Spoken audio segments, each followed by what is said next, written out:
Vamos até a redação agora da Tribuna de Limeira, de onde falará o nosso companheiro jornalista Antônio Cláudio Bontorim. Bontorim, mais uma vez, seja muito bem-vindo ao nosso Farol. Grande abraço. Grande abraço, Beto. Grande abraço a todos que nos acompanham por aqui.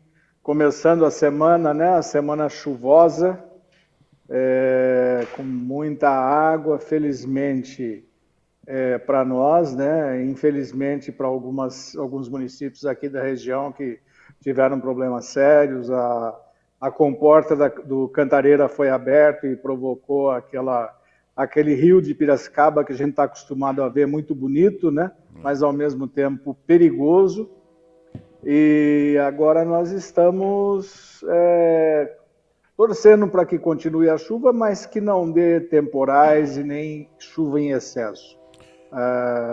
Porque a gente sabe os problemas que ela causa quando ela cai demais e num único período. Ela tem que ser contínua e tranquila, e para a gente poder utilizá-la de forma correta, para que a gente possa aproveitá-la de forma correta, Beto.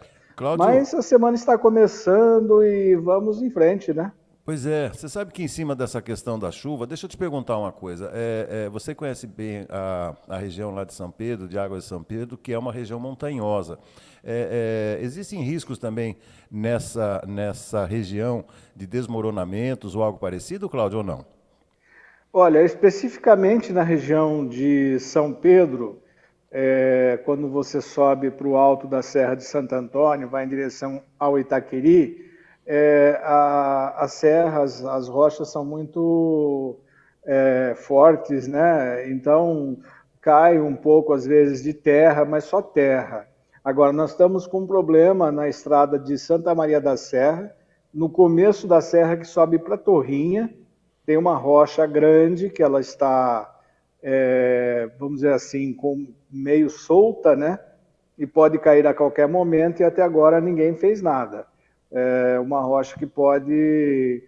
parecida com aquela que caiu lá em Capitólio, em Minas Gerais. Não é tão grande, mas ela está com uma boa fissura e pode cair a qualquer momento, e aí interromper todo o tráfego de Santa Maria para Torrinha, o que aumentaria muito o trajeto para quem precisa ir para aquela região. Perfeito, perfeito. Torrinha é essa estrada também que dá acesso àquela região de Brotas, Cláudio? Então, Brotas a gente normalmente...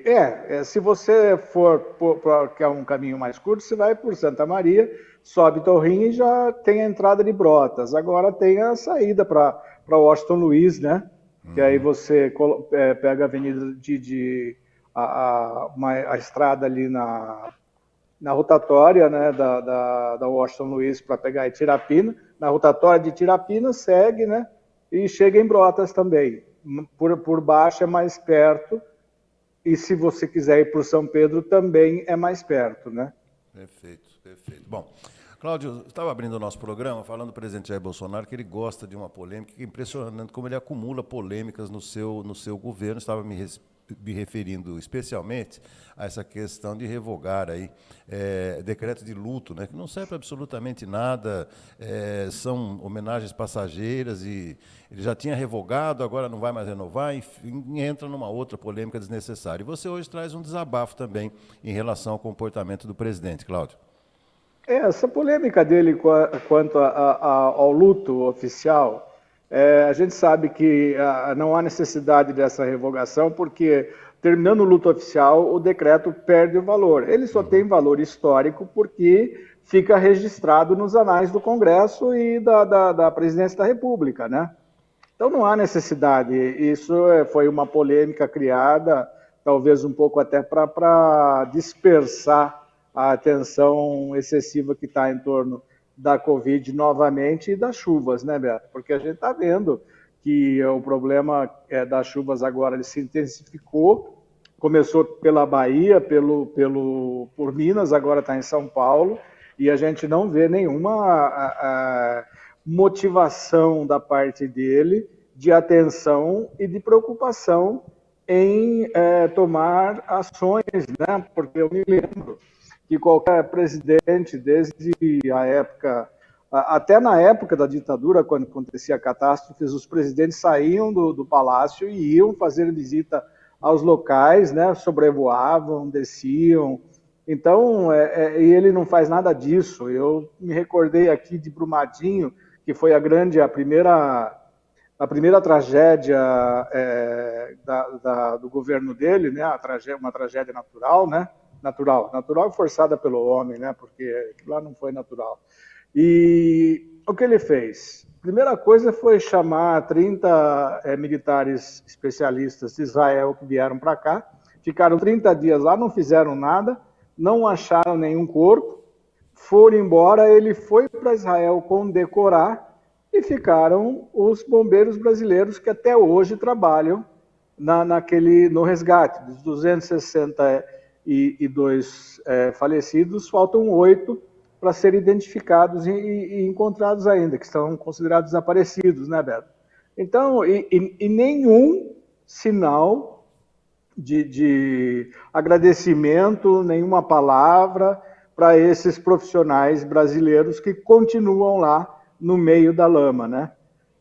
E na questão da chuva, a mesma coisa. Ele estava passeando, ele estava de férias lá em Santa Catarina, quando aconteceram os desastres na Bahia e em Minas Gerais, né? E agora, ontem de manhã, no período da manhã e logo no começo da tarde, que já se sabia da tragédia aqui no estado de São Paulo, ele estava passeando de moto no mercado, junto com ele o filho dele, Flávio, tirando fotos e fazendo filmes e postando na rede social, com a frase: aqui, felizmente, está tudo normal. É uma ironia muito maldosa, é uma ironia muito desnecessária para a situação, né, em que a gente está vivendo. E ainda depois chama a cobrança do governador João Dória de uma ação do governo federal de politicagem. Na realidade, o governo estadual nem as prefeituras têm que pedir. A ação já tem que partir do próprio governo federal, porque é uma tragédia natural, é um evento natural que chegou e provocou uma série de problemas seríssimos. No caso do estado de São Paulo, 19 mortos, né, Beto? Não sei, parece que ele. Quando você governa um país, né, principalmente de dimensões continentais como tem o nosso, né, Cláudio? No mínimo deveria ter um assessor ali para chamar a atenção, né, do presidente e falar: olha, está acontecendo isso aqui, porque não é possível uma pessoa ser tão desligada assim pelo sofrimento alheio, principalmente exercendo um cargo dessa importância, né, Cláudio? Isso é falta de empatia, como o próprio Encinas disse na participação dele, né, Beto? Ele não tem essa empatia, os filhos também não têm essa empatia, ou seja, não tem essa sensibilidade humana que caracteriza o ser humano, né? Ele não tem nenhuma preocupação com o sofrimento alheio. Isso, infelizmente, é uma conotação de psicopatas. Quando você não tem nenhuma reação, você ouve falar de uma tragédia, 630 mil mortos quase da Covid, e você não tem nenhuma reação. Dizem, né? Os psicólogos dizem que se conhece um psicopata quando você boceja. Se você boceja, está do lado de uma pessoa, e essa pessoa não bocejar, ela tem fortes tendências psicopatas. É uma teoria, mas é assim que funciona. Ou seja, você tem que ter empatia com o sofrimento alheio, independentemente se for adversário político ou não. No caso da política, né? O Banco do Brasil agora, eu fiquei sabendo, eu li esse final de semana, não está liberando verba para os estados que têm governos de oposição. Isso daí não é uma federação, né? A federação do Bolsonaro é a federação que tem os governadores que o bajulam, né? Assim como os seguidores que o bajulam no cercadinho, né? Exato, exato. Quer dizer, fala para um público só, né, Cláudio? Isso fica cada vez mais claro, cada vez mais evidente, né? A consolidação daquele público que o levará certamente, se candidato for ao segundo turno. Cláudio, também tem uma informação interessante aqui, eu gostaria do seu comentário, aliás, manchete em vários portais hoje, que a vacina está contribuindo para uma redução média na enfermaria de 9 para 3 dias, né? Ou seja, a comprovação que vacina realmente não vai salvar ninguém da Covid, mas que ajuda e ajuda muito, está ficando cada vez mais claro, hein, Cláudio? Está sim, Beto. Está como manchete hoje de vários portais, né? Ela está reduzindo a enfermaria de 9 para 3 dias. E de 12 para 7 dias o tempo de ocupação de UTI, quase que 50%, né? Isso daí que nós temos que realmente louvar, né, enaltecer, porque de uma certa forma ela está funcionando bem, né? Ela evidente não vai ter o seu efeito 100%, porque nem a da gripe tem, que precisa ser aplicada anualmente, né? Porque é um vírus e o vírus tem essa conotação de mutação constante, mas é um quadro realmente interessantíssimo, é uma situação que a gente tem que dar dar parabéns, né, para o pessoal que desenvolveu esses trabalhos, para que realmente continuem fazendo esse trabalho. E hoje o ministro da Ciência e Tecnologia, outra notícia muito boa, anunciou o desenvolvimento de vacinas aqui no Brasil, já com uma unidade do Senai, né, de pesquisa, que já entra agora em primeiro estágio clínico, convocando voluntários. Então, você tem por onde trabalhar, você tem por onde fazer. Tem que investir e também tem que ter vontade política para fazer, né? Nós podemos ser independentes na produção de vacina em alguns anos, e isso é muito importante, porque nós vamos nos tornar independentes e também exportadores dessas vacinas, né? Porque daí você junta Butantan, Fiocruz, as universidades que estão fazendo pesquisa, como a USP de Ribeirão, a Federal de Minas, e agora essa parceria com uma unidade do Senai de alta tecnologia na Bahia. Então você tem como fazer, você tem como trabalhar, mas precisa ter vontade política e alguém que não atrapalhe, né? Alguém que não sabote todo esse processo científico. E a gente sabe disso, né? Que o melhor combate para a ignorância é a ciência, né?